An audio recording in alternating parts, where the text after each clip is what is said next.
Selamat siang Konco Tani, kembali lagi bersama POPT Gunung Kidul. Kita akan ngiyup bareng bersama petani. Sekarang kita ada di lokasi petani Saptosari, di Saptosari Gunung Kidul.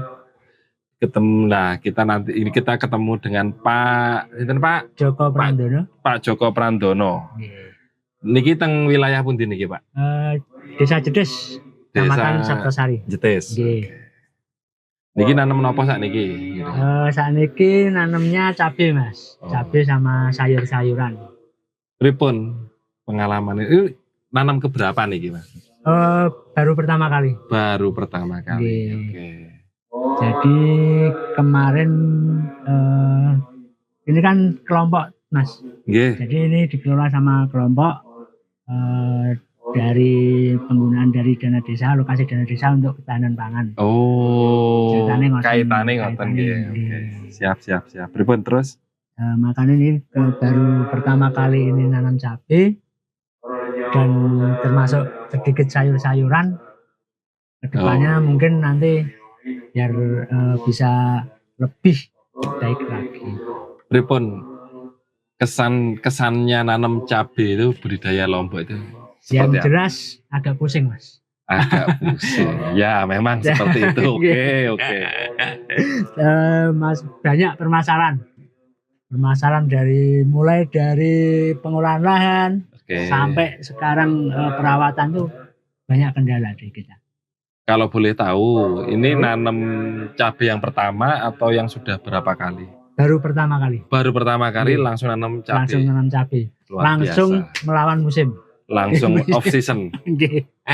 Off season. Tentunya harganya ya sebenarnya ya harapannya ya karena memang dapat harga yang bagus. Cuman ya kendalanya off seasonnya itu dan baru pertama kali pengalaman juga benar-benar mulai dari nol. Kita dari YouTube ada pendamping dari Mas. Pendampingnya dari BPP Saptosari. Oke. Kendala sing paling berat napa? Untuk sampai sekarang paling berat itu layu, Mas. Layu fusarium dan bakteri.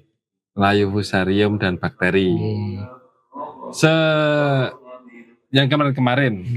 Jadi sebenarnya layu tanaman cabai niku. Sebenarnya kalau nggak salah itu ada 3 penyebab. Pertama air, kekurangan air sama kelebihan air. Niku pasti layu. Banyak ternyata. Ada 5 kalau nggak salah. Ini pertama air, yang kedua jamur. Yang ketiga bakteri. Ya, bakteri akar. Terus yang keempat nematoda atau cacing. Yang kecil-kecil. Tapi biasanya kalau nematoda itu susah dilihat karena pakai mikroskop. Terus yang kelima uret. Bisa layu. Gejalanya layu yang napa jenenge? Yang utama adalah pucuknya itu dengkluk dulu. Dilihat ya berarti ada permasalahan di akar. Ada permasalahan di akar. Ngoten niku. Nah, saat niki di antara 5 niki yang mana yang penyebabnya menurut jenengan? Apakah di air? Setelah dianalisis kemarin kayaknya kelebihan air. Soalnya begitu habis terendam air 2-3 malam itu langsung layu semua. Jadi ini kan di pinggiran embung, Mas. Kemarin embungnya meluap. Jadi air udah stuck di situ, nggak bisa kemana-mana. Padahal ya termasuk hebat ya 2 malam baru layu itu. Padahal kalau misalnya di daerah bawah, 6 jam itu langsung salah. Semalam aja udah langsung kepropo ya. Kemarin itu sampai kalau yang bagian yang sini itu 2 malam. Kalau yang parah yang bagian sana itu sampai 3 malam. Ketinggian kerendamannya? Yang jelas kita salahnya di pembuatan bedengan, Mas. Terlalu rendah kemarin.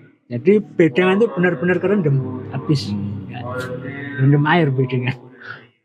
Bener. Iya. Berarti sudah ada nemu solusi nggih.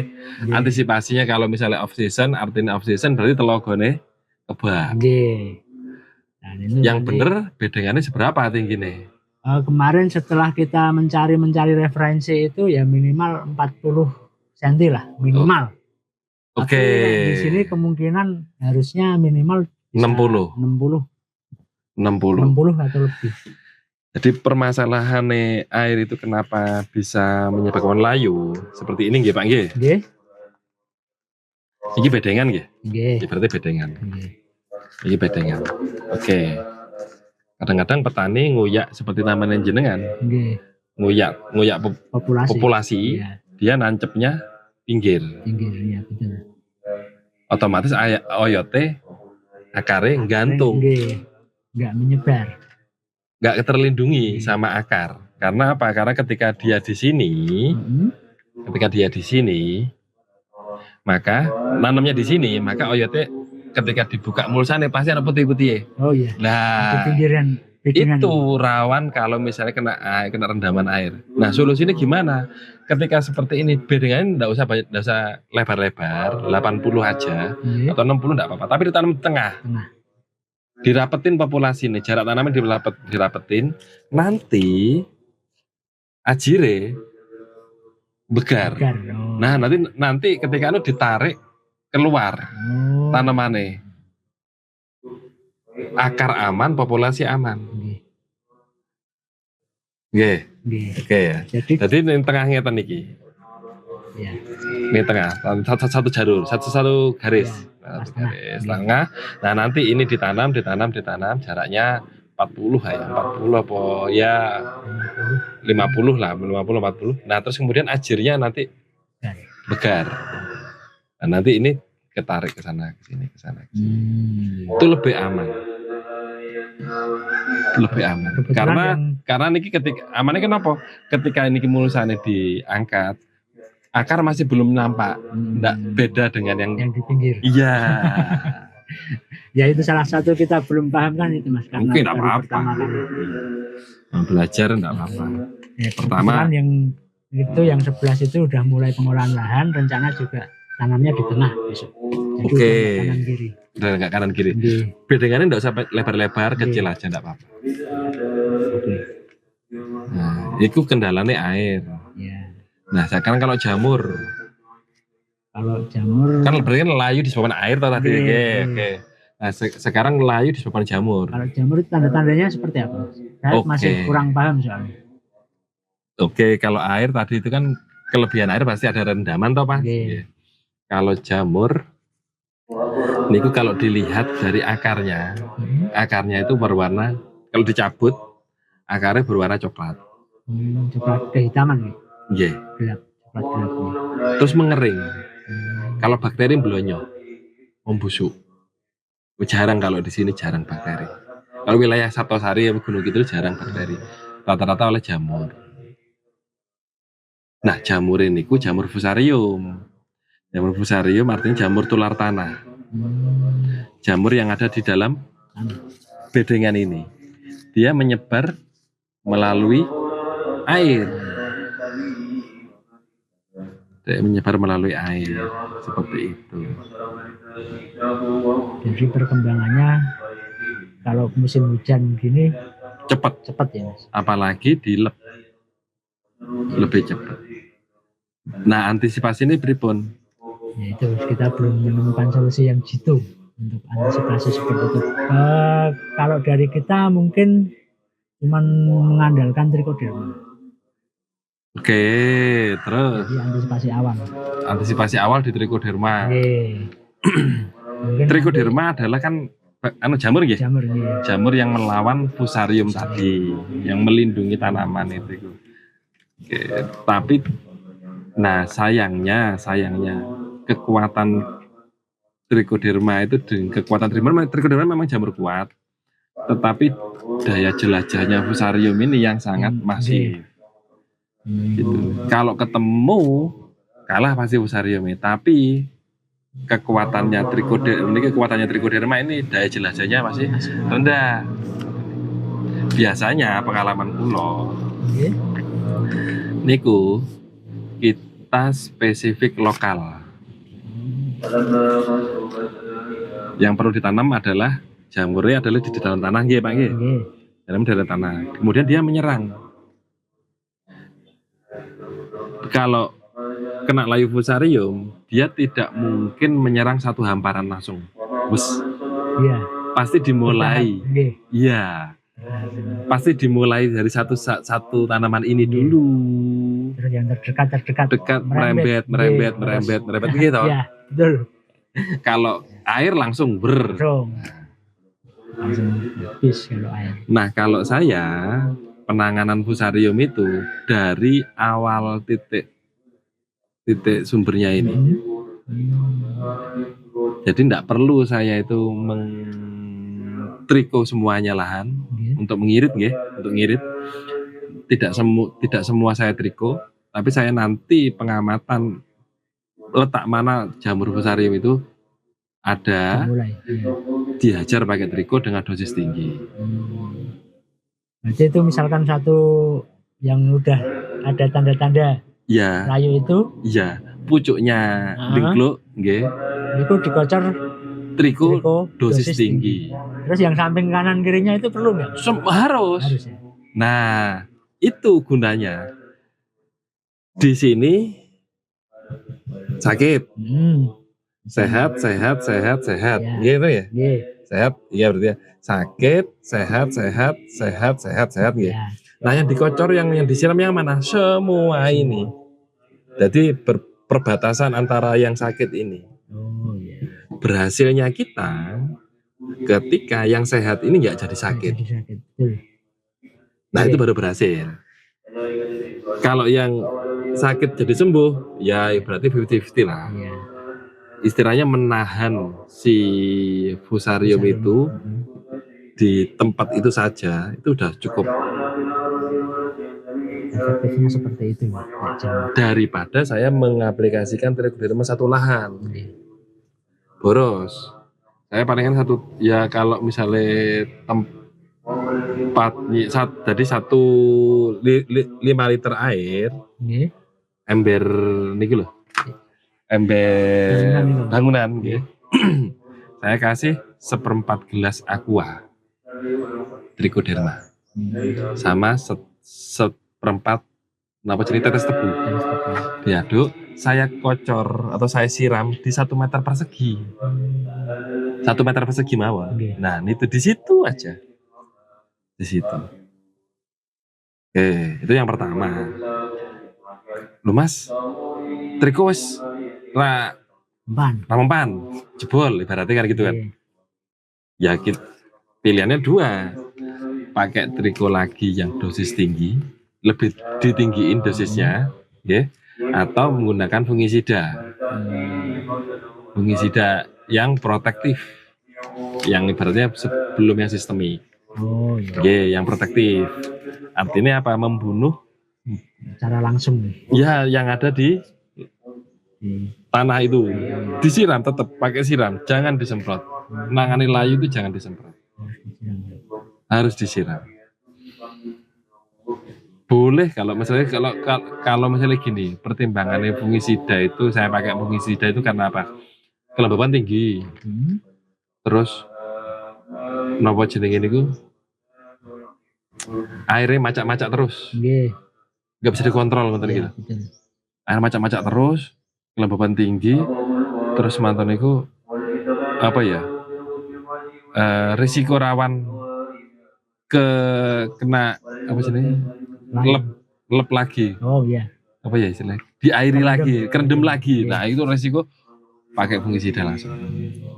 Dengan metode siram tadi. Nah, permasalahan nih sekarang kalau misalnya di mulsa, belum ngerti sampai situ Mas. Kemarin kan acuannya karena apa di mulsa kan untuk pertama mengendalikan gulma, kedua untuk menjaga kelembaban. Nah, kalau di mulsa lebih ribet lagi. Maka saya sarankan biasanya napa jenenge niku mulsane diangkat dulu. Nah, kalau misalnya diangkat susah, Napa jenenge dipotong aja. Dipotong terus dilanjut gitu kan biar ngunci, tetap ngunci ndak rusak. Diangkat terus kemudian dikocor yang itu aja. Penanganan yang ekstra. Kalau misalnya sudah dipasang lagi ndak apa-apa. Sebenarnya tujuan mulsa adalah untuk mengendalikan gulma. Tapi ketika pemasangan mulsa itu merepotkan kita untuk nangani jamur, nah jamur dhisik yang tak. Betul. Jamur dulu yang kemarin setelah prioritasi. Mengetahui jamur seperti itu kemungkinan paling nggak pakai mulsa mas. Soalnya kan kita nggak tahu dulu. Nah, baru awal nanam tuh. Tidak selalu menggunakan mulsa. Oke, kesimpulannya. Tapi emang ada perbandingan sih kemarin saya yang sebelah sini kan ada berapa bedeng emang nggak sengaja nggak saya mulsa. Ya emang yang nggak pakai mulsa itu nggak ada yang mati. Karena dia aerasi istilahnya kelembabannya gampang meniki sirkulasi udaranya nih. Tapi kelebihannya mulsa itu apa, Pak? Nek gulma nggih. Enteng gulmane. Kalau amati niku pertumbuhan tanaman itu sepertinya kok lebih cepat sing pakai mulsa daripada sing tidak. Oke. Saya amati. Iya, oke. Terus perawatan lebih ringan. Namanya untuk kayak kita ngocor pupuk itu betul. lebih ringan yang pakai mulsa. Kalau nanti itu adalah lalat buah nih, biasa nih yang pakai mulsa dengan yang tanpa mulsa. Lalat buah lebih rendah yang pakai mulsa. Tapi resikonya tadi live fusarium, betul gitu? Jadi semua plus minus. Iya betul. Tidak ada teknologi yang benar-benar sempurna. Tidak ada. Nah tugasnya kita adalah untuk memilih yang mana yang cocok, tergantung situasi lahan. Sejarah lahan, misalnya sejarah lahan live fusariumnya tinggi, ya udah tanpa mulsa. Tapi resikonya seperti ini. Berarti kita udah siap. Antisipasinya harusnya sudah. Ya kesalahan kita mendasar itu kemarin itu kita nggak ada antisipasi untuk apa atau penyakitnya ini apa atau penyakitnya cabai itu apa aja loh. Itu kita belum tahu mas. Jadi berjalan. Malah bagus. Begitu kita menemui permasalahan, misalkan katakanlah ada kutu-kutuan kayak kutu kebul kayak gitu, baru kita nyari referensi ini obatnya apa toh. Seperti itu. Bagus. Terus makanya itu belajar sampai jalan. Learning by doing. Saya bilang itu penanganannya ya telat yang jelas. Termasuk layu-layu itu begitu ada banyak yang layu kita baru nyari referensi ngobatinya gimana. Tapi ya dari situ kita ada pengalaman lah sedikit. Jadi lebih paham daripada teori. Betul. Tentunya di situ. Daripada dijelasin di awal, pasti lali. Pasti lali. Urung ngalami. Walaupun nyatet, urung ngalami. Betul kelingan. Tapi harus praktek, nanti kan. Betul. Intinya di situ. Jadi mungkin kedepannya ya sedikit banyak kita udah bisa antisipasi lah. Oke, berarti dari akar ya, akar layu. Itu yang jenengan kendala memang kondisi lahan ya. Lahan. Nanti di batang nanti ada lagi jamur. Itu betul. Iya. Itu lebih susah lagi itu. Juga sudah saya alami. Itu susah lagi. Itu yang satu lahan. Satu lahan sebelah sana itu kemarin tanaman 2000 sekian. Batang itu kalau yang sana 12. Jamur itu. Iya, itu lebih susah lagi. Oke. Memang itu matinya pelan tapi nggak bisa sembuh. Nggak langsung layu kayak nggak langsung enggak. Nanti PHP itu. Iya. Kayaknya seger. Buahnya banyak nggak tahu. Itu juga kita belum ada antisipasi apa-apa kemarin begitu baru obatannya kayak gini. Lalu kita nanya-nanya sama yang sudah berpengalaman sama Pak Rais macam ya itu Doktora itu. Ya, itu agak rewel itu. Dan penyebarannya lebih cepat, lebih ganas, lebih cepat daripada layu. Jadi kita masih yang belum bisa menangani ya antara layu sama seperti tekturannya itu. Ya, Sampai sekarang masih naik lagi di daun keriting. keriting kuning. Ya. Lombok komplit, nggih. Belum di buah, Buah. patek, lalat buah, Bunga, rontok nanti bunga. komplit loh. Komplit. Apalagi musim hujan nih Mas. Nggih. Apalagi kalau itu kalau ndampingi ibu-ibu ngoten iki gitu. Di KWT apa gimana gitu. Kok ribet banget tuh Mas? Itu yang saya rasakan di kelompok sini Mas. Makanya Kok ribet sudah banget tau? Lah iya. ada beberapa kelompok yang mengundurkan diri. Jadi karena dia juga punya lahan sendiri, tani ya. Iya. Jadi membagi waktunya bingung. Susah. Sementara dengan keadaan lahan sekitar 5 atau 6 kelompok ini kan kalau nyemprot insektisida atau fungisida kan harus bareng. Betul. Kalau pupuk kan mungkin selang 1-2 hari nggak masalah. Tapi kalau insek kalau sama fungi kan harus bareng. Nah itu kita repotnya di situ. Iya. Jadi biar semua kelompok itu bisa bareng itu kadang nggak bisa. Ya. Karena Itu kesibukan masing-masing. masukan buat pemerintah itu nanti itu nggih. Kalau bisa jangan dibatasi harga Lombok ya. Harusnya. Ya minimal, karena input yang dimasukkan itu kalau ya enggak kalau nanggung itu hasilnya pasti nanggung. Terus apa jenenge? Kalau obat-obatan itu kalau mahal ya harus dibeli ya mau nggak mau. Iya, mau nggak mau harus dibeli seperti itu. Nah ngomong-ngomong masalah input tadi, jenengan kan bikin pupuk kandang. Iya. Bisa cerita-cerita nggak pupuk kandangnya kayak gimana? Jadi kita di sini ada satu kita fermentasi pupuk kandang. Kotoran kambing dan sapi. Pupuk kandang, oke. Yang kedua kita pupuk organik cair dari kotoran kelelawar. Sama kemarin pembuatan asam amino. Asam amino sudah bikin. Terus sama ini pupuk rendeman dari rumput-rumputan. Biosaka. Oke. So terus. Sementara itu baru itu yang kita buat. Berarti ada beberapa macam Mas? Ada 4 macam. Sing pupuk kandang. Fermentasi niku. Kohe kambing sama sapi. Gimana caranya kalau menurut sampean? Kan kendalanya kohe kambing itu kan susah hancur. Nah, gimana caranya jenengan? Kita kemarin mengandalkan E4. Terus? Jadi pupuk kandang dari kohe kambing itu kita bikin apa istilahnya luangan Mas, dan lemah niku tinggi sekitar cuman 10 cm. Kedalaman 10 cm. Sekitar cuman 10 cm. Kita kan kemarin bikin cuman 1 meter persegi. Oke. Kedalaman sekitar 10 cm. Itu kemarin kurang lebih kita nyoba hampir 10 sak. 10 sak. Masuk di situ.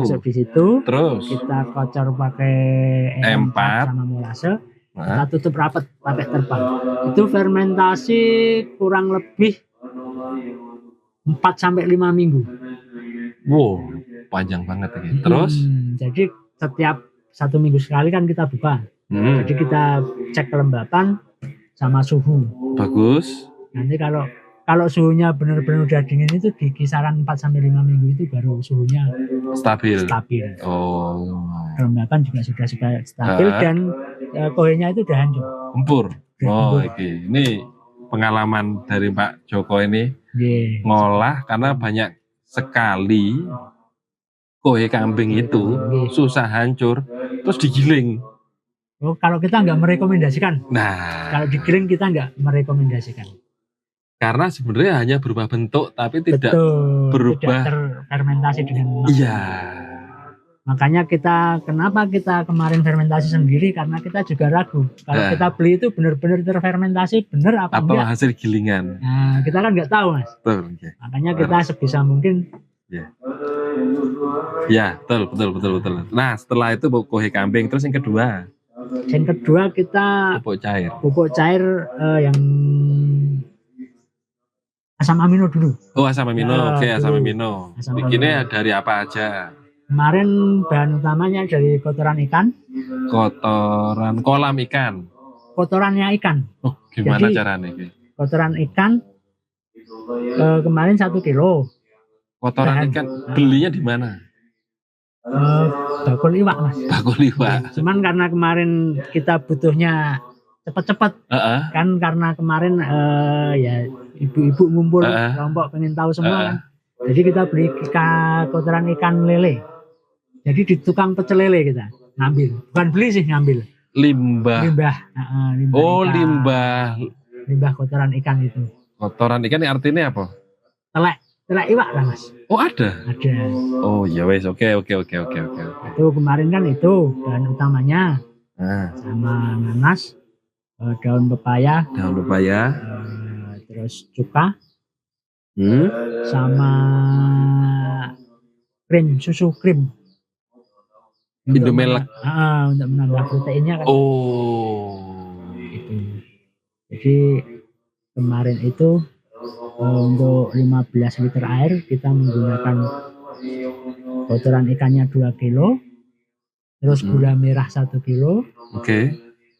Daun pepaya kita memakai 5 lembar. 5 lembar daun pepaya. Terus nanas kita pakai 1 buah.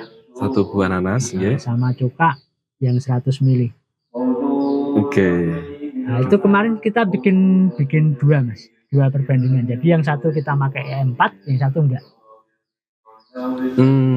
Jadi kita emang sukanya seperti itu mas kelompok kita. Bagus. Efektifnya yang mana tuh? Oke. Cuman ya ada plus minusnya. Kalau yang pakai E4 emang fermentasinya lebih cepat.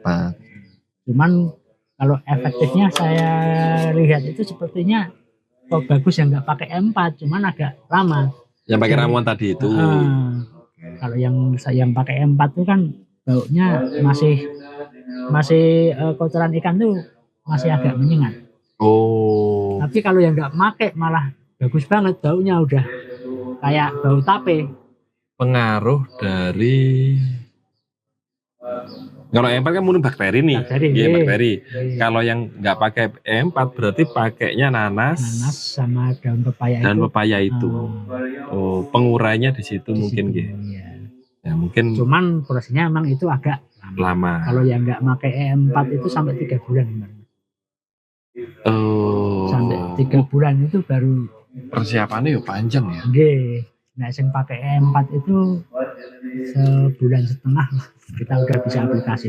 Tadi kuhe kambing 5 minggu. Emang lumayan lama. Iya. Oke. Oh, sama ini kemarin kita juga pembenah tanah. Sekelas asam humat lah. Karena di sini kan banyak eceng gondok. Betul. Seperti itu. Dimanfaatkan. Kita kandungan juga nitrogennya tinggi. Ya. Pertama kita bikin yang cair. Jadi eceng gondok dikasih sama air leri sama E4. Tetap kita komposernya pakai E4. Itu kemarin kita juga udah bikin.